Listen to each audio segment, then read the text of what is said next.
If you walk into a dealership believing the negotiation is about the car, you are already losing. That is the first truth. Most people think they are buying transportation.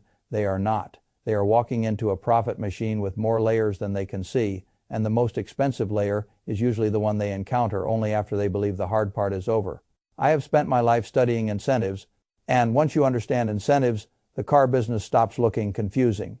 It becomes brutally clear.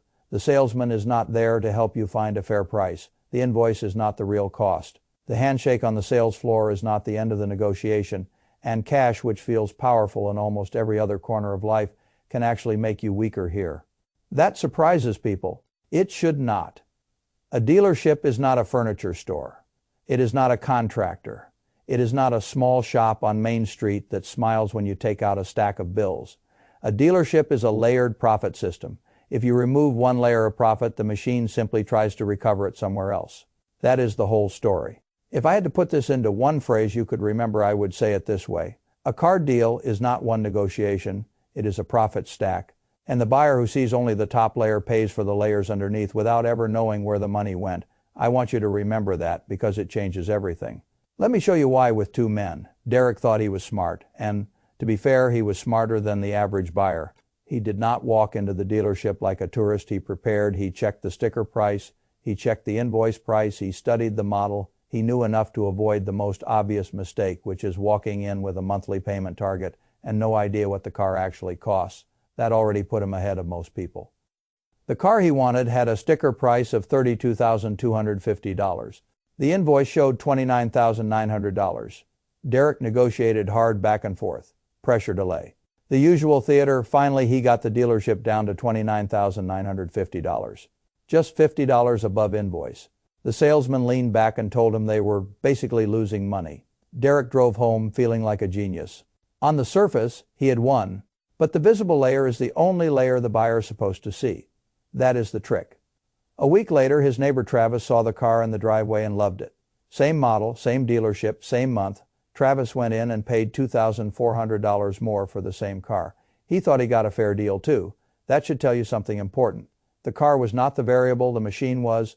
Once I see outcomes that different from the same product in the same place over the same time frame, I stop asking what the car is worth and start asking how the profit structure actually works. That is always the better question. Most buyers think the invoice price is the truth. It is not. It is just the deepest number the public is allowed to see without entering the building. The invoice is useful. Yes, it tells you something.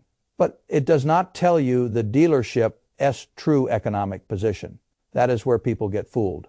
They think the invoice is the floor. The dealership knows it is just one of the visible tiles on top of a much deeper basement. The first hidden layer is holdback. Manufacturers often send money back to the dealer after the sale. Usually a percentage of the sticker price on Derek's $32,250 car. That can mean roughly $645 at 2% or close to $967 at 3%. Derek thinks the store made $50.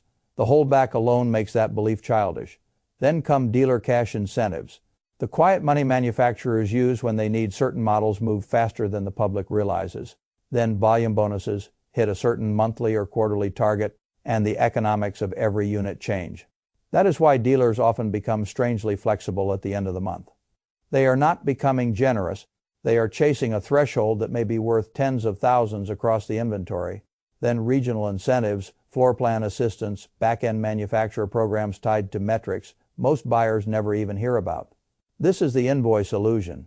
The invoice is not the real cost. It is the number you are allowed to anchor on. That is a very different thing. Now, a lot of buyers hear this and make the wrong conclusion. They think the answer is to keep pushing the sales floor price harder and harder until they extract every hidden dollar. I understand the instinct. It is also incomplete because even if you somehow saw every hidden manufacturer payment, even if you perfectly mapped holdback, incentives, floor plan assistance, and every other quiet subsidy, you still would not be standing in the most profitable room in the dealership. That room is behind the sales floor, and almost every buyer walks into it with his guard down. That is where the real extraction happens. People call it the finance office. I think that label is one of the cleverest disguises in the whole retail economy. It makes the room sound administrative, almost boring. a place where forms get printed and signatures get collected. That is not what it is. It is a revenue center. The finance manager is not a clerk. He is one of the highest paid salesmen in the building, and he gets that way because he sells you the products you are least prepared to negotiate. Here is what matters on the sales floor. You are alert, you expected a fight. In the finance office, you think the fight is over. That is why the office is so profitable.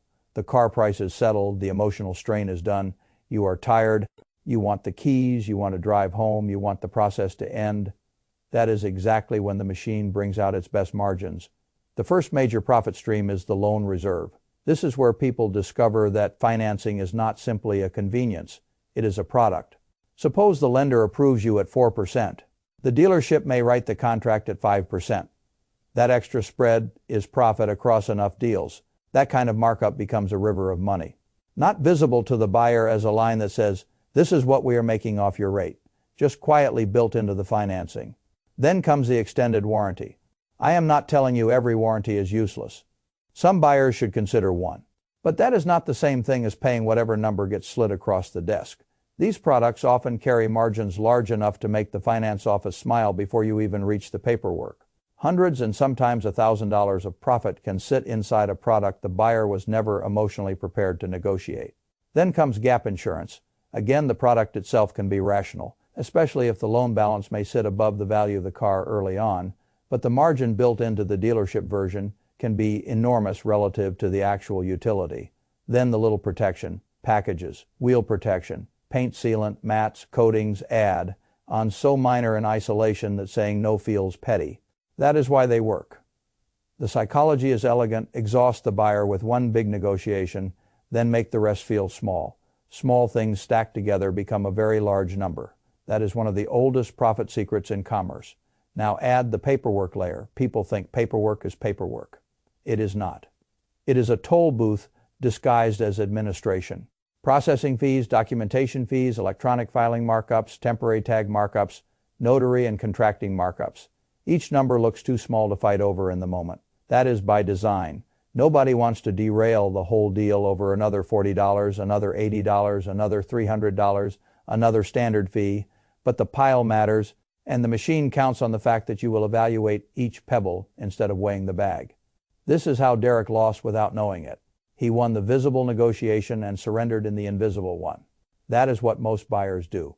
They battle over the most public number and then relax exactly where the highest margin products begin. Now let us return to Travis, because Travis made the more interesting mistake. He walked in and said the 5 words that many people think are powerful. I am paying cash, best price. In almost every other business, that sounds strong. At a dealership, it often sounds like this: I am about to remove your most profitable layer. That is how the machine hears it. No loan reserve, no interest markup, no easy financing products attached to a monthly payment conversation, no back-end spread, no easy opportunity to hide profit in the difference between total price and monthly affordability. You think you simplified the deal. The dealership thinks you just canceled the dessert course. So what does the machine do? It recovers the margin at the front. That is why Travis paid $2,400 more. The dealership did not punish him because it hated cash. It punished him because he removed one profit stream and expected the price to remain unchanged. That is not how businesses behave. Every serious business protects its economics. A dealership is no different. If you destroy the finance office profit before the negotiation even starts, do not be surprised when the sales floor becomes much less flexible. This is why I say the cash myth is so dangerous in car buying. Cash is king in businesses where processing and financing are costs. Cash is weaker where financing is one of the main products being sold. That is the distinction. And once you understand that, the strategy changes. The intelligent buyer does not walk in announcing cash. He walks in preserving the dealership's expectation of back-end profit long enough to get the front-end price he wants. That sentence alone can save you a great deal of money, but the machine is not naive. It tests you. That is another part of the source material I find valuable. Buyers think they are simply answering routine questions. In reality, the dealership is often profiling the profitability of the customer. The clipboard asks cash or finance. That is not a harmless formality. It is the first classification step. Later they ask to check your credit. That sounds procedural. Often it is also a commitment test. Are you still behaving like a financing customer? Then the paperwork for the loan gets started before you even reach the finance office. Again, the machine is guiding you toward the highest profit version of the relationship. This is not villainy. It is system design. That is how I want you to think about it. The dealership is not improvising with you. It is running process. The buyer usually thinks he is negotiating a one-time human interaction. The dealership is running a rehearsed machine that has seen his script 1,000 times. That is why most people lose. They are playing a human game against a process game.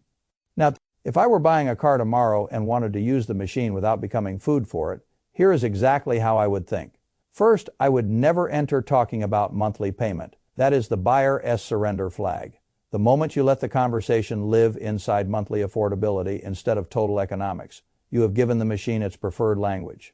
It can move the term, move the rate, move the add-ons, move the trade, and move the price, and still tell you the payment is where you wanted it. That is not negotiation. That is theater performed inside your own misunderstanding. Second, I would negotiate the price of the car as a financing buyer. That does not mean lying wildly. It means I do not volunteer cash as a moral badge. I preserve my leverage. I let the dealership believe there is back-end profit to capture. That expectation softens the front-end stance. The salesperson and manager feel they still have room to make money later. That helps me now. Third, I would ask one question that looks innocent but matters greatly. Is there any loan origination fee? That question is useful because if the answer is no, and if there is no prepayment penalty either, then the financing can be used as a temporary tool rather than a long-term obligation. That is the secret. You do not finance because you need debt. You finance because the machine rewards financing buyers with better economics up front. Then, once the car is yours, you remove the debt on your own schedule before meaningful interest accumulates. That is intelligent use of structure. Fourth, in the finance office, I would stop behaving tired. This is where the buyer must wake up again. The finance office is not paperwork. It is a second negotiation. That is the sentence I want burned into your mind. A second negotiation. The warranty can be negotiated, gap can be negotiated, protection packages can be declined or reduced, documentation and process items can be challenged or at least questioned line by line.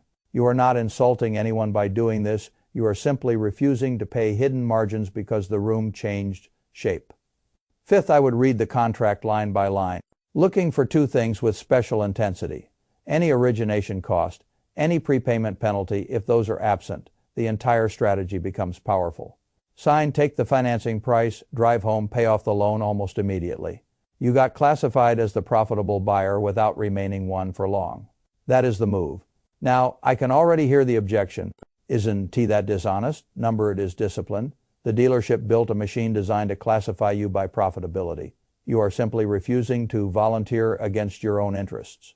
The contract still gets signed, the lender still gets the note, the car still gets sold. The only difference is that you understand the sequence better than the average buyer. And in markets, in business, in negotiation, sequence is often where the money is. Now, I want to widen the lesson beyond car buying because the deeper value of this mother script is not only the specific tactic, it is the structure it reveals. A lot of financial decisions in life work exactly like this. The visible price is rarely the whole price. The first conversation is rarely the only negotiation. The room people relax in is often the room where the highest margin sits. The product you think you are buying is often only the front door for the thing the seller really wants to monetize. That is true in banking. It is true in real estate. It is true in insurance. It is true in investment products. It is true in subscriptions. And it is certainly true in car sales. That is why I do not want you remembering only the tactic. I want you remembering the framework, visible layer, hidden layer, profit stack. Once you start seeing the world that way, you make fewer expensive mistakes. You stop congratulating yourself for winning the first round when there is a second round waiting behind a quieter door. You stop believing invoices cost just because it is the deepest number the consumer website showed you. You stop assuming cash is always king, simply because it is king elsewhere. You stop treating paperwork as neutral. You stop thinking the process is over just because your emotions are tired. That is how adults buy expensive things, not with more confidence, with better structure. So let me leave you with the sentence I think matters most. The dealership does not care whether you feel smart on the sales floor. It cares whether the profit stack survives the deal. Once you understand that, you stop trying to win the visible argument and start designing the whole sequence in your favor. That is how Derek could have really won. That is why Travis lost. And that is why the buyer who understands the stack is usually not the buyer who talks the most, bluffs the hardest, or waves cash around like a badge of strength. He is the buyer who knows which room matters, which layer matters, and which form of leverage the machine values most before it begins taking that leverage back. That is the game. And once you see it clearly, the numbers begin serving you instead of trapping you.